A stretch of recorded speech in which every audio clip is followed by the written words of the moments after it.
Do the rich people cringe and say, don't tell them that, Rob? Yes. Don't tell people what you know.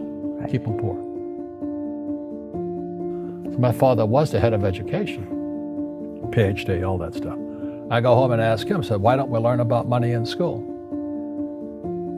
And he looked at me and says, because the government doesn't let us teach that subject. The government tells us what we can teach and what we can't teach. And I thought that was strange. And I said, but aren't we going to school to learn about money? He says, no, your job is to get a job. I said, but you get a job to earn money. He goes, no, you're supposed to just get a job. I went, no. Isn't the purpose of a job to earn money? He goes, you're correct. I said, so why don't I just learn about money? I can skip the job part, you know? And he got flustered and he said, if you want to learn about money, why don't you ask your best friend's father about money? And I said, why? That's Mike. So why ask him? He says, because Mike's father is an entrepreneur. And I said, what are you? He says, I'm an employee. I'm a government employee. I went, oh, what's the difference? He says, the difference is an entrepreneur must know about money, or they're no longer entrepreneurs. And he says an employee doesn't have to know anything about money, because the government will take care of them, the company will take care of them. So I'm all confused. But I took my dad's advice and I trundled over to Mike's father's office and knocked on his door and I said, hey, I'm here, 9 years old. Teach me about money. He says, beat it, kid, you know. But that's where the story of Rich Dad, Poor Dad started. And finally, through persistence, my rich dad started teaching me about money on one condition. And that condition was he would never pay me. He says, the moment I pay you, you think like an employee. He says, that's the trap. Entrepreneurs work for free. And now I'm 9 years old, my head's cracking in half. He says, you never want a paycheck. You understand that, kid? I said, okay, I got it. And he says, well, how do I make money? He says, that's what entrepreneurs figure out. It's like, so how do I learn about money? So he would just break out a Monopoly game board. So I would work for free. I'd pick up cigarette butts, and he had hotels and restaurants, and I would clean and do menial tasks. And as I got older, I started getting into office work and marketing and accounting, and I was an apprentice basically, but I always worked for free. And he would teach me about money, but the way he taught me about money was playing Monopoly. And I finally one day I got upset. I said, well, when are you going to teach me about money? He says, what do you think we're doing? We're playing Monopoly. He goes, no. What do you think we're doing? We're playing Monopoly. He says, what do you think we're doing? So I don't know. I'm teaching you about money. And then that's when, you have one green house. He says, there's many formulas for great success in money. There's thousands of them, but one of the best ones is found on the game of Monopoly. It still is today. 4 green houses, 1 red hotel. I said, what? He says, one of the greatest ways to acquire great wealth is playing Monopoly in real life. 4 green houses, 1 red hotel. But is that all there is? He goes, that's it. And he says, what do you think I'm doing? And I went, I don't know. So then he took me out and he showed me his green houses. And 10 years later, when I was 19, I was now in school in New York, and I come back to Hawaii, and Rich Dad had bought the biggest piece of land smack dab in the middle of Waikiki Beach. And when you go to Waikiki Beach today, you'll see the Hyatt Regency Hotel. That was his hotel. Just like the game of Monopoly. Just like the game of Monopoly. Acquired assets and they became bigger assets. He just kept what's called an assemblage, because that property wasn't that big at the time. So he had to buy out all the small guys.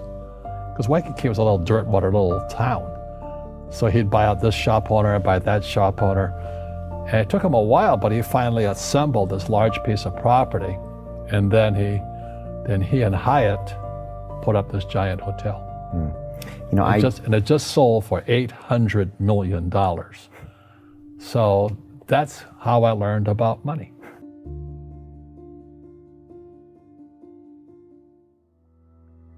I've had financial crashes. I've had people stab me in the back, but they're all good because I grow from it. That's spirituality. Right. People who are afraid of making mistakes, like they teach in school, they don't ever grow. Because spirituality is there's good and there's bad, there's right and there's wrong, there's up and there's down. Most people only want to be right. They only want to be positive. Well, you can't have that. That's not reality.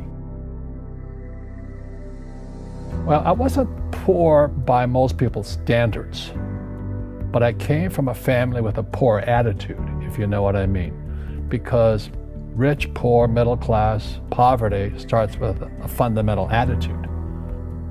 Poverty is passed on. It's taught in your families. And middle class is taught in families.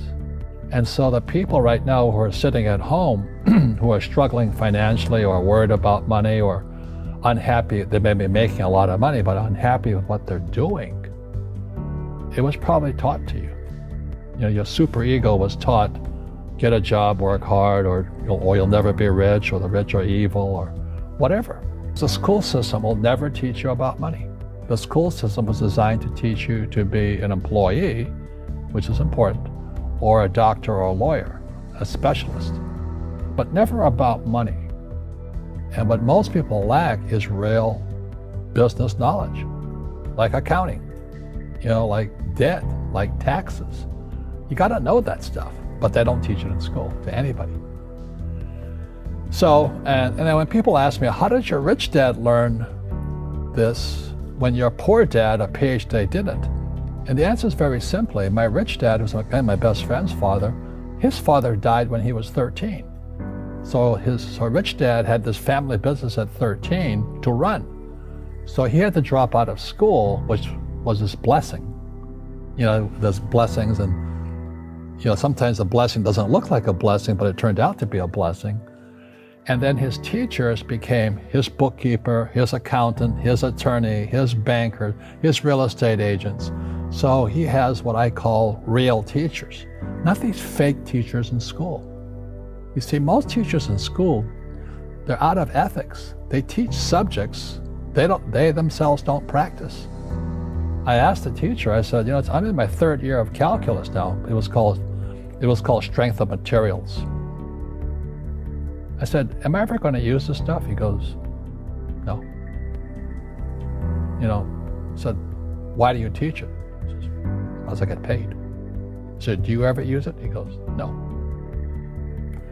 And that's why, you have to, in life, one of the things I suggest to people, you got to find a real teacher versus a fake teacher. And a fake teacher is somebody who doesn't do what they teach. And a real teacher is doing what they teach every day. So my accountants, my attorneys, they're in it every single day. That's how I learn, because every day I'm solving problems in my business. So I have accountants and attorneys and bankers and all these people on speed dial because I'm solving problems with my team. I see you giving this knowledge out, and yeah. Do the rich people cringe and say, don't tell them that, Rob? Yes. Don't tell people what you know.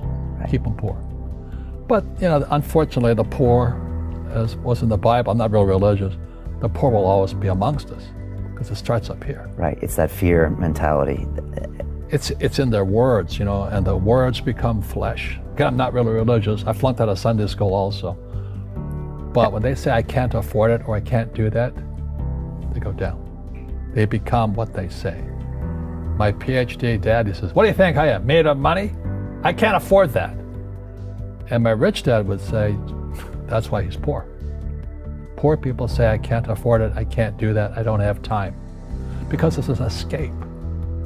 It's an escape, you know what I mean? It's easy to say, I can't afford it. And your rich dad used to say what instead of, I can't afford it? How can I afford it? How can I do that? What would it take, or why should I do that?